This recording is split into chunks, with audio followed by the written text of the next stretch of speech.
Right. Good morning. Thanks for coming out. It's a huge honor for me to be asked to come here and speak to you guys. The topic about passion is something that I do presentations in. It's a super long discussion, so I've tried to condense it down so in case anybody in here is passionate about getting out and skiing, I won't take up too much time. But I'm going to start out with a quote that my father, he alluded to this all the time as I was a kid growing up, and he said, "Mike, some obtain the gift to hit a fastball at a Yankee Stadium. Others, like me, the ability to ski race in the Olympic Games. You guys were given the gifts that allowed you to excel at skiing where not many people have or can. But the key in life is to understand that often for so many, their gift is something they never realize. They end up perceiving themselves as ordinary, and sometimes they even give up. They never find their gift. You guys were given the gift of passion. Through that passion, you found all the other physical and mental gifts that allowed you guys to accomplish what so few others have." Now, the first off, my father was not suggesting that ordinary in the general sense is bad. He was not saying that unless you're an Olympian or ski the North Face of Everest that you're unworthy. In fact, he drove into me that being humble and appreciation for what you have in life is significantly more peaceful than being bound by the bondage of pride and the inevitable falls that come with it. So he's talking about how people perceive themselves. But through my life, he always stressed, find your gifts. So to start out, when you're talking about any subject, it's good to get a good idea of what the definition is. And it's really interesting when you Google what passion is. It came up, the first meaning was a strong and barely controllable emotion. So we know it's an emotion, but it's really not ironic to me that across the board, it was always compared to the passion of Christ. And that's a really important subject that I want you to keep in the back of your minds, because God was so passionate that he gave us his only son to help save us. Well, along with a love that is so great that he would give his life for us, he gives us everything that we need to be successful in life. So then I started to think, what's the antithesis of passion? And I thought, well, it's not apathy. And I looked at my life after writing a book about it. And there was a thread. And I thought, well, what is passion not? And passion is not obsession.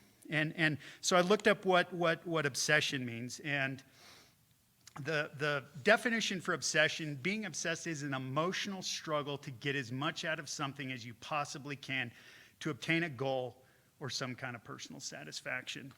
So I'm going to try and highlight the difference between obsession and passion through a couple of stories. And the first one is about my father. And my father had just such a huge influence on me. He was my idol.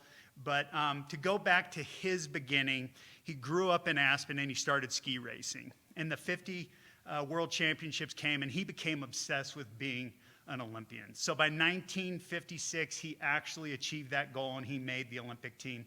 He did not get a ski in those Olympics because he got hurt.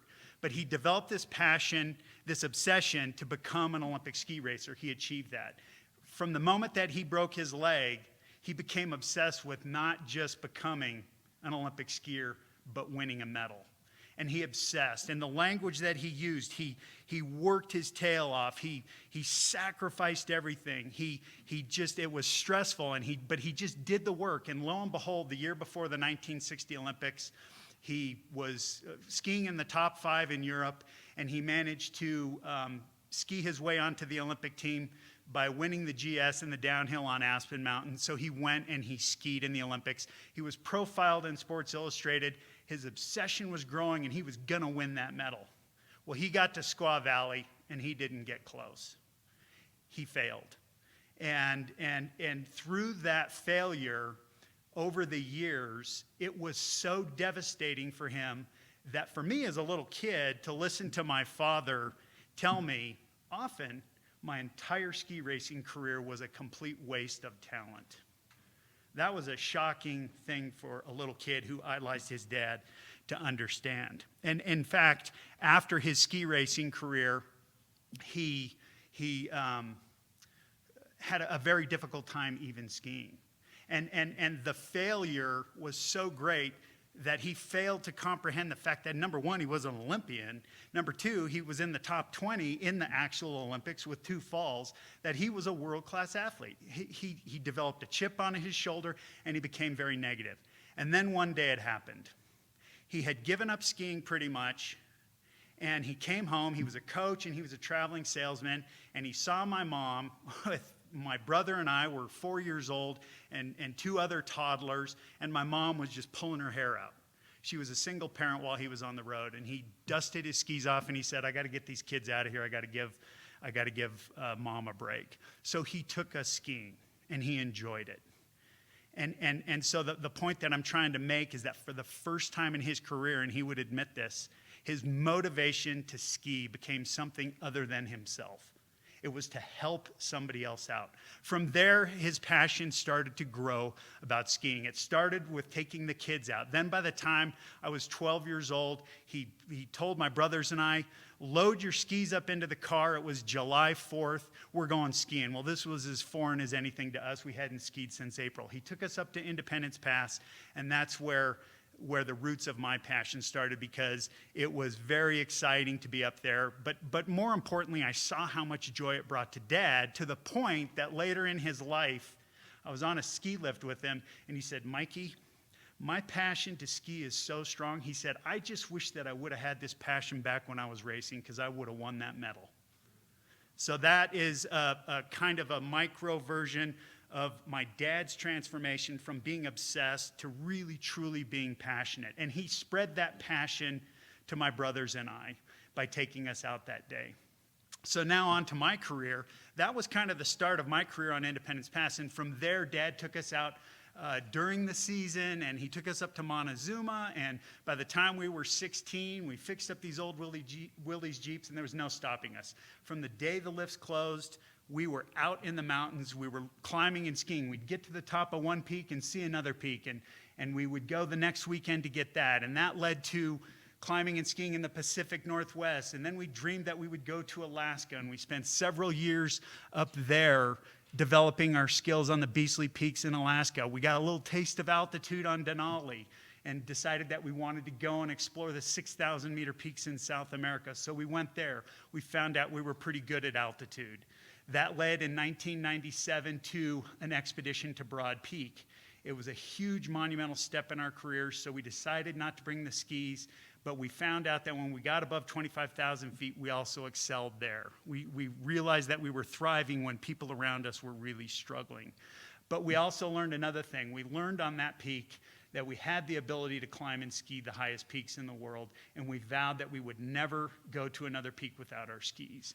And on that peak in 1997, we decided there and then that we were going to figure out a way to get to another 8,000 meter peak. The 8,000 meter peaks, there are 14 of them in the world, and they're the highest peaks in the world, so they're kind of a benchmark for high altitude climbing. We decided we would go to Shishapangma. Broad Peak became training for that. So we spent the next 3 years developing our skills, going to South America, going into Central Asia, and by the year 2000, we found ourselves at the base of Shishapangma with our skis in hand, and we were pretty humbled by that. But in the process of gaining that experience, realizing all of those gifts, and really developing ourselves as ski mountaineers, we gained a little bit of success, and we gained a little bit of notoriety. Now, whenever you're involved in anything that is not dictated by the tick of a clock or a scoreboard or a set of rules, it's going to open up whatever you're doing to the subjective opinions of others. And we were very young, and some of those opinions were not very kind. And so we started to develop a little bit of a chip. Well, lo and behold, we went to Shishapangma. In the process, we realized that only 12 people had ever skied from 8,000 meters, and they were all people we looked up to. We also realized that no Americans, north or south, had ever skied from above 8,000 meters. We went humbly, and we pulled it off. And it was an incredible feeling, and we were so proud. Along with that came the flood of limelight. We were in every ski magazine. There was a film crew that did a film on us. We got inducted into the Explorers Clubs. So along the way, we're getting a lot of accolades, and our egos are kind of getting pumped up a little bit. But also, there's always that 1% of the naysayers, and we were labeled as one-hit wonders, and we were labeled as lucky, and we were just young, and we didn't have the experience to deal with that. So we did the exact opposite wrong thing. We started to fight back, and that started to take up a lot of our energy, and we started to become just absolutely obsessed with proving people wrong. So we decided we were going to go to Mount Everest. We climb pure style. We don't use any altitude drugs or oxygen or anything, and we weren't going to just go to the south side. We were going to go to the north side because it was a harder route, and we were going to prove everybody wrong. It became the world against us. Well, the short version of the long is that we got on Mount Everest, and we had a 38-day windstorm, and we absolutely got our butts kicked. We did not get to the top of that peak. We didn't get anywhere near it. And because our egos were so inflated with being obsessed with that goal, I finally started to realize later how Dad could be an Olympic athlete and feel like his career was an absolute failure. We became obsessed, and that obsession turned into a big chip on our shoulder, and we started to defend. And when we walked away from Everest, we failed to realize the good things that happened on that trip until a couple years later, and they were huge. In the process of getting beat up, we managed to climb and ski from 25,500 feet on the North Ridge. It was the first time any Americans had ever done it, and it was only the second time that it had been done in history. And in the face of any other mountain, especially at that time, that would have been a monumental accomplishment. And it was a monumental accomplishment, but because we were so focused on the medal, because we were so focused on the summit, it never registered. We got off that peak, and we decided that we needed to soothe our wounds. So we picked another peak about 6 months later called Sajama in Bolivia, and it's the highest peak in Bolivia, and it's 22,000 feet. And we thought we just need to go and ski off the summit of something. So we showed up, and we get to the base of this thing. We're out on the Punta Atacama. It's about 50 degrees. There's blue sky. This volcano just sticks up out of nowhere. It's not buried in a range. I mean, beautiful and enticing as it gets.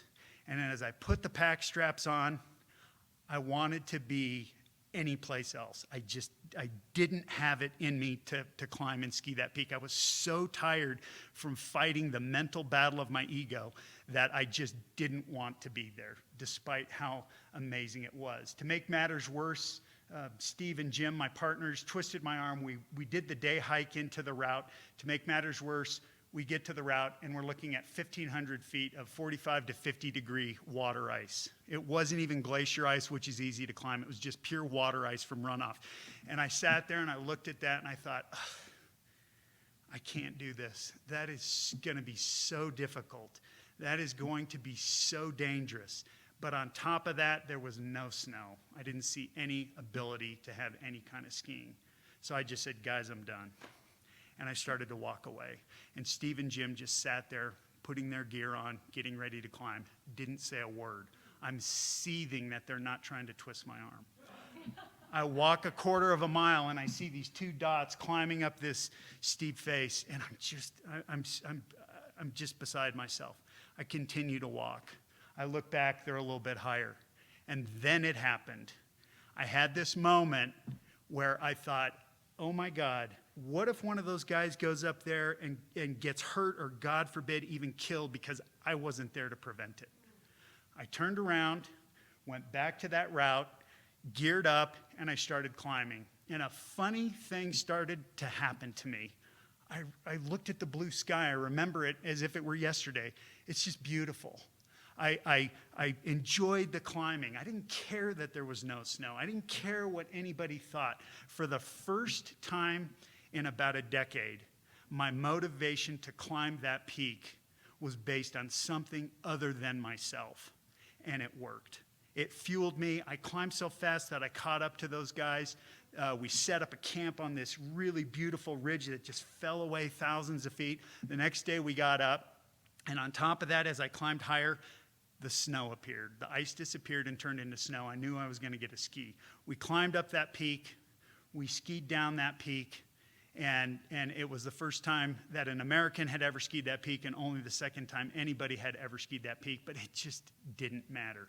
And as I was walking away from that peak, I knew that I had come to a crossroads, and I knew that something happened. And at the time, I wasn't quite sure what it was, but for the first time, and for the rest of my career, half of it, I really started to enjoy climbing and skiing for exactly and only what it was. Summits did not become important. I still had goals, but they became unimportant in the context of what I was doing. And I developed this mantra when I got to every single base camp: I am going to be the best teammate that I possibly can. I'm going to carry loads when people are not feeling well. And it totally changed my perspective, and it totally changed the way that I approached my climbing and skiing. So by this point, between those two stories, it should be pretty clear that there's a difference between obsession and passion. And along with that discussion, I think that in the definition, obsession even uses the word goal. And I think that two concepts kind of came to my mind when I was preparing for this. And so the first notion is, what is a goal? Well, a goal is something that you set out here that has probably as good a chance of failure as success. And if it didn't, it wouldn't be worth setting as a goal. The second kind of concept that I thought of comes from a book called Outliers, called the 10,000-hour rule. And I started to think about that because in my career as a CPA and my own personal career skiing and looking at friends, the 10,000-hour rule is basically a rule that says if you want to become an expert at something, it's going to take 10,000 hours. So I started to correlate that into obsession versus passion. And when I look at the 10,000 hours and just accepting the fact that to become an expert at anything is going to take 10,000 hours, you can just look at the language that Olympians use. And when I looked at the profiles in the Summer Olympics of all the athletes, they start out as little kids and they have this goal to become an Olympian. And the language that they use is they stress about it. They just sacrifice. They just work their tails off for something that may or may not happen. Then I correlated it to the 10,000 hours that I've experienced through passion, where, yeah, I set goals, but I'm so focused on living in the moment and being the best that I can be in the moment that even when you fail through passion, it becomes a source of inspiration to make yourself as good as you can be right now. It supersedes any notion of the summit or being the best in the world or comparing yourself to anything. And so you end up with, even looking at my career, I've been to expeditions to about 60 of those peaks. Well, my summit success ratio is about 60-40. 40% of the time I failed. But I turned those failures through my passion into the ability to be the best that I could be here and now, by eliminating mistakes that I made or trying to overcome hurdles that I couldn't get through when I failed. So there's a drastic difference. So at the end of the day, 10,000 hours will allow you to become an expert, whether you obsess or whether you're passionate about it. But you can spend the 10,000 hours concentrating on the negative language, the sacrifice and the struggle. Well, you're still making sacrifices and you're still struggling when you have passion. The difference is that you spend that 10,000 hours being stressed out for a goal that may or may not happen, and 9 times out of 10 when it doesn't happen, it's devastating. Whereas when you're spending those 10,000 hours in a state of passion, it's 10,000 hours of bliss. In fact, I would go so far as to say that the only sacrifice I could have made in my career was not doing exactly what I did. So that's the difference. So the next question is, how does one go about obtaining passion? And the bad news is that you cannot just decide, I'm going to be passionate. In the example I use with Dad and in my example, it takes a lot of time. It takes an enormous amount of time to develop true passion. But I think that along the way, what I've learned and what I think I can communicate to people through the process of of what I went through is that there are a couple of elements. The first one is moderation.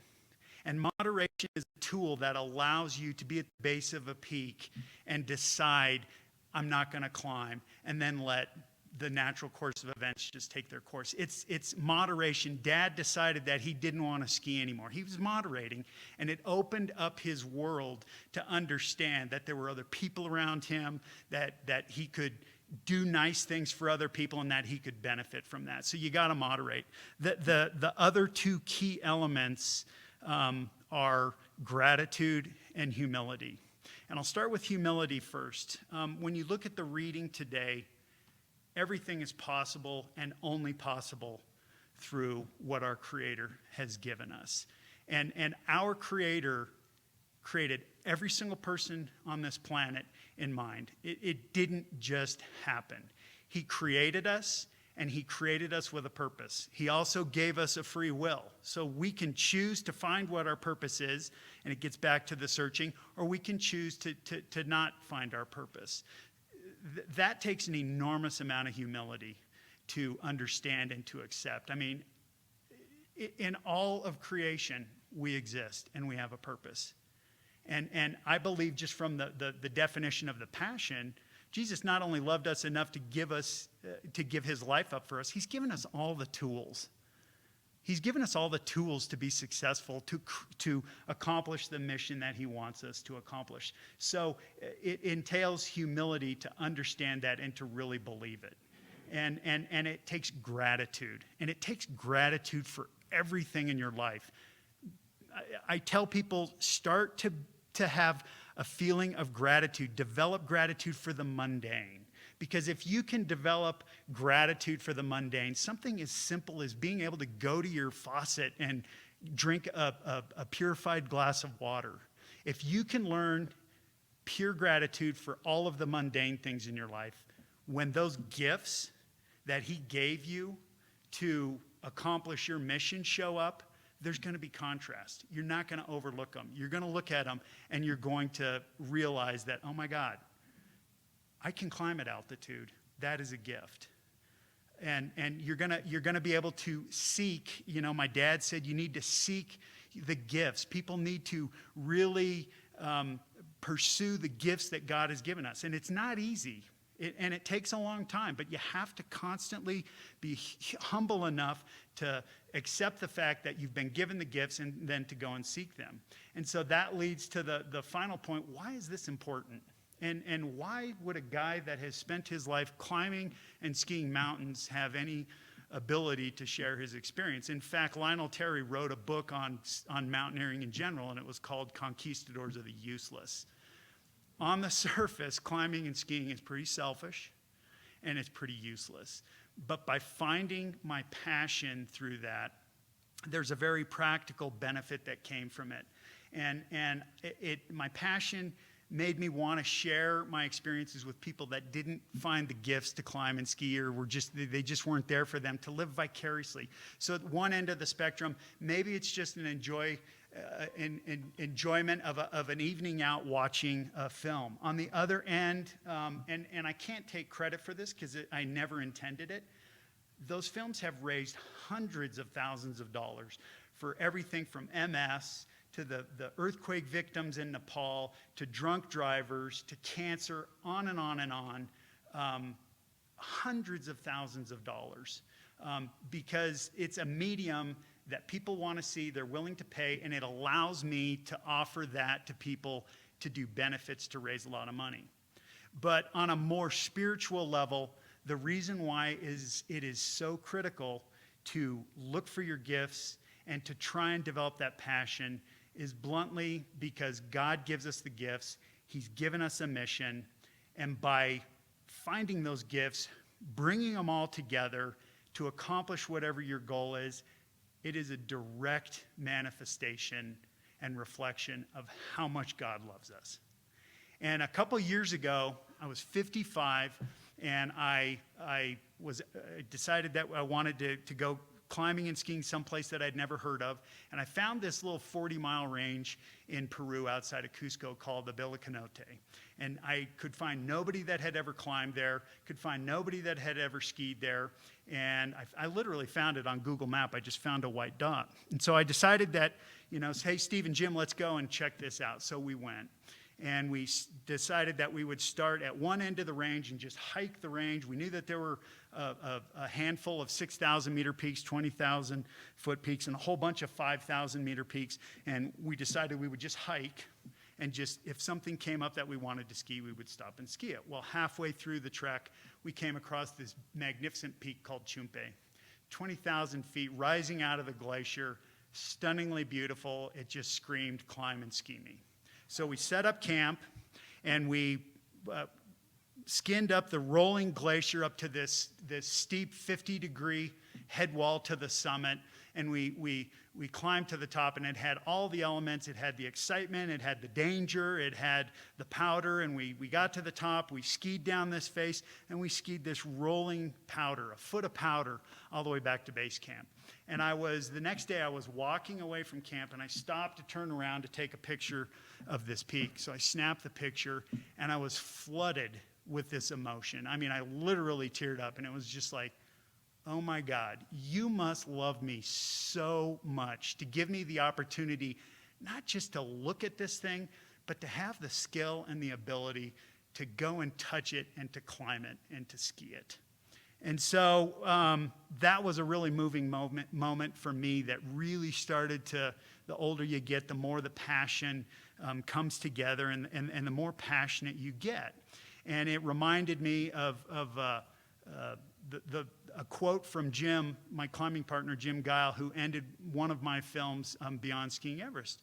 And he said, find your passion. Don't let anybody tell you you're unworthy. Don't let anybody tell you you can't do it. Don't let anybody tell you it's too dangerous. Find your passion and follow it. Follow it to its end. Thank you.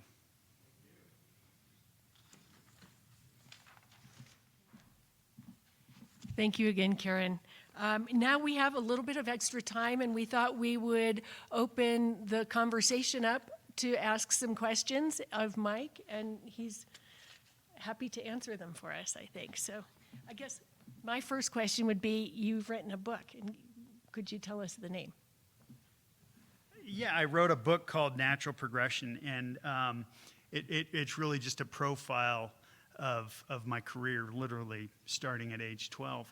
But it's kind of interesting. I mean, if you really want to gain self-perspective, sit down and just write a book about your life, because it until you do that and until you reflect back, it's really amazing. There are just so many threads in that book that were written into it, just totally beyond my conscious reason, that when I gave it to the editor, he goes, oh my God, did you ever, that's beautiful how you developed that thread. And it's like, well, I didn't develop any threads other than the story. I mean, obviously I developed and turned into a different person in the process, but that was not a conscious effort. So that was one of the things that kind of spurred me into, I've always done a lot of public speaking and a lot of inspirational talks, and over the last several years I've kind of laid off of that kind of stuff. But when I wrote the book, and I do have a pretty deep spiritual life that not a lot of people are aware of, and I was raised Catholic, and my spirituality, as a lot of happens with a lot of people, when you get older, you really start to tap into it. So I find myself often with, constantly with theology books in one hand, and then I'll put that away and I'll read some climbing epic. You know, I'm kind of like trying to figure out truth and then trying to figure out why I'm so weird at the same time. But the book has some threads in it. And the beauty of when Nicholas asked me to come here is that I actually had a whole schedule of events. And my big dilemma was, how do you infuse any kind of spirituality into something that is so secular by nature? And how do you do that without losing half your audience? You know, you can't get on a soapbox when you go to the Wheeler and throw up a film called Skiing Everest and expect to gain any kind of of traction with regards to some of the spiritual messages. And I'm not even sure if I was successful here because it's such a short time frame. It was, but it's a huge part of my life, and it's the book is not a spiritual book, but there are threads in it that really allowed me to come here and be comfortable talking about climbing and skiing and Jesus in the same breath. So I really appreciate it. But the book is called Natural Progression, which is a pretty good title for it. Great, thank you. Are there questions from the audience? I knew Bruce would have one. Thank you. Terrific message today. And, you've got all this energy, and, you look like you're still a young guy. What's the next stage? Where are you going? Well, I just turned 57, and I'm still following my passion. And I can't climb and ski at the level that I used to. But ironically, in a way, being the best mediocre ski mountaineer is really liberating. And it really allows you to go out and experience the pure joy of climbing and skiing just by inherently not being able to take on those massive risks. So we're still climbing and skiing. We're going to go back to that range, the Billikenote, hopefully in April. And we've had to postpone 3 Peru trips and 3 Himalayan trips to the winter Himalaya. But we're still out there grinding away and just taking care of ourselves and really modifying the training and figuring out how to be a middle-aged guy and stay in shape. I've had to kind of sacrifice, mountain biking and stuff like that, racing, the ultra races, because you just can't recover and stuff like that. But we're still pushing it, and we're still having fun, and we'll continue to do that until it's no fun, and then we'll figure out something else. Are you passionate about your nutrition, your clothing, all the little elements that go into these kind of trips? I'm passionate about the nutrition and the health, and that has become a passion to try and stay on top of it. It's been interesting because I'm a trainaholic, and I've always loved to train, and that really is a key ingredient to our success. We're all the same way, and it has allowed us to take the sport to further levels than a lot of people.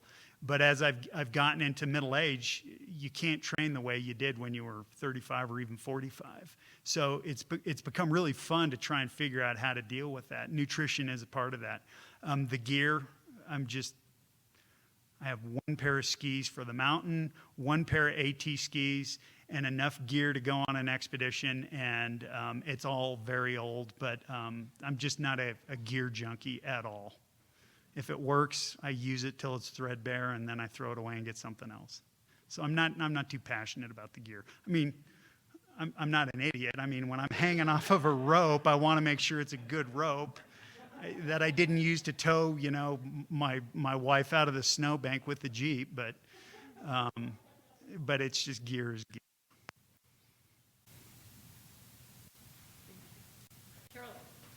As you were talking about passion, I was thinking to myself, you can be passionate about something, but you have to be great at that. Passion is not about a level of achievement. Passionate is literally about the here and now. And when I was on Sahama, I really became acutely aware of that. I didn't care how I compared to the greats. I didn't compare what other ski mountaineers were saying about me. I just was having so much fun in the moment. And that's the difference between obsession and passion. Passion is living in the moment, trying to the only goal at any given moment is to be the best that you can be in that moment. And that's a very liberating place to be. That's the reward of passion. All of this other stuff falls away. I mean, when you look at one of the threads in the book, and I actually sent the book to the mountaineers, and they said, this is an incredible book, but man, it just sounds like you have the biggest chip on your shoulder. And I said, great, you got that. Because in the beginning of my career, I suffered from all of the evils of pride. I mean, I went from being super proud of what I would accomplish to the second half of my career of being just incredibly thankful. Pride just melted away. And if you're not comparing yourself to anybody, You can live in the moment. That's the key to living in the moment. And so there's a huge difference between obsession and passion, and that's kind of what I learned. But it has nothing to do with, it's like my dad said, just because you didn't grow up to hit a curveball out of Yankee Stadium or ski the North Ridge or become an Olympian, that has nothing to do with it. Passion is, I know people that are passionate about bird watching. It's not terribly exciting, but they're super passionate about it. And there's not really a benchmark to how good you are. It doesn't have anything to do with how good you are relative to the world, but how good you want to be in the moment, in my opinion.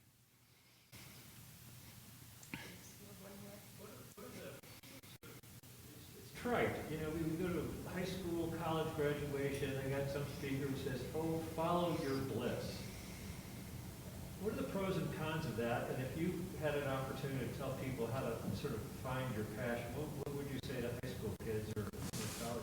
Well, we live in a tough world. We are trained to obsess over things. We're trained to get into college. We're trained to get the good job. We're given the language. You got to work hard. You got to sacrifice. You got to be willing to suffer. And I'm not belittling any of that stuff. All I'm saying is that when you truly find your passion, all of the stress and all of the hard work and all of the things that go into obsessing, you're still doing that. In fact, I could make an argument that you work harder, because when you truly love what you're doing, you're going to want to do it more. And that was the case with me. My career really started to take off as soon as I just started to concentrate on me. I just truly loved doing what I was doing. And I did it a lot more because it wasn't work. Nobody wants to spend their life working hard and stressing. You have to work hard and you have to stress and you have to sacrifice to be successful. What I'm saying is that if you can develop your passion and if you can moderate yourself. I'll give you a great example. I had a client that was hell-bent on getting their 100-day ski pin. They became obsessed with it. They came down with COVID, and they were pretty sick, and they were in their house. And I called up the next day to see how they were doing, and they said, well, as a matter of fact, I'm going skiing. And I said, well, you've got COVID. And they said, yeah, but I did the calculations, and I only have 3 days to miss, so if I can just do 1 day while I have COVID, I'll achieve it. Well, he went out and went skiing, and he came back, and he got sicker than he was, and he missed the rest of the season.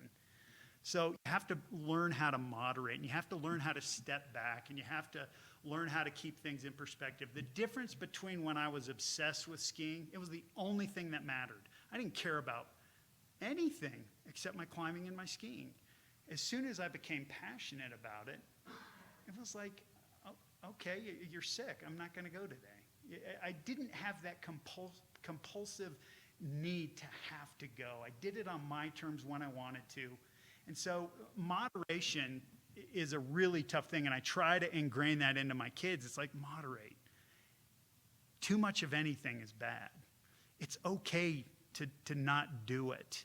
And that plants the seeds so that you can see what's around you, and you can have those moments like my dad had where his motivation to go skiing was something other than for himself. And the same thing happened to me on Sahama. And these are definitive points of change in my life. It's like for the first time, I stepped back, and walking away from that peak was my ability, whether I realized it or not, to moderate. I was making a conscious decision that I don't have to do this. And by stepping back just for that moment, I realized that I needed to climb that peak, in my mind, to prevent a potentially terrible thing from happening. So moderating is a huge part. I don't think you can coach somebody into passion, but I think that if people understand moderation is super important, and then getting back to the spiritual, being humble, and just being thankful for everything, it allows you to see the gifts unfold in front of you. When you're obsessed, it's almost a form of arrogance. You believe when you're obsessed that your destiny is controlled exclusively by yourself. If I work harder, I'll attain the goal. And if you don't attain the goal, I didn't work hard enough. It completely eliminates the ability to understand that we're not in control. He's in control. And so by being humble and being thankful, it allows you to understand that all the gifts are there, I just got to find them. It takes an enormous burden off your back. It opens up your field of vision to the people around you and the opportunities that you have. So moderation is important. That's what I tell people. And just be thankful for everything that you have. And the more thankful you are, and the more you train yourself to be thankful, and the more you train yourself to be consciously aware of everything is a gift. Those gifts, they're just definitive contrasts when the real big gifts that you need to accomplish your mission pop up in front of you. Thank you so much. Okay, thank you. Okay, we have one more song. It's Joy to the World, and if you'd like to stand up and we can sing verses 1, 2, and 4.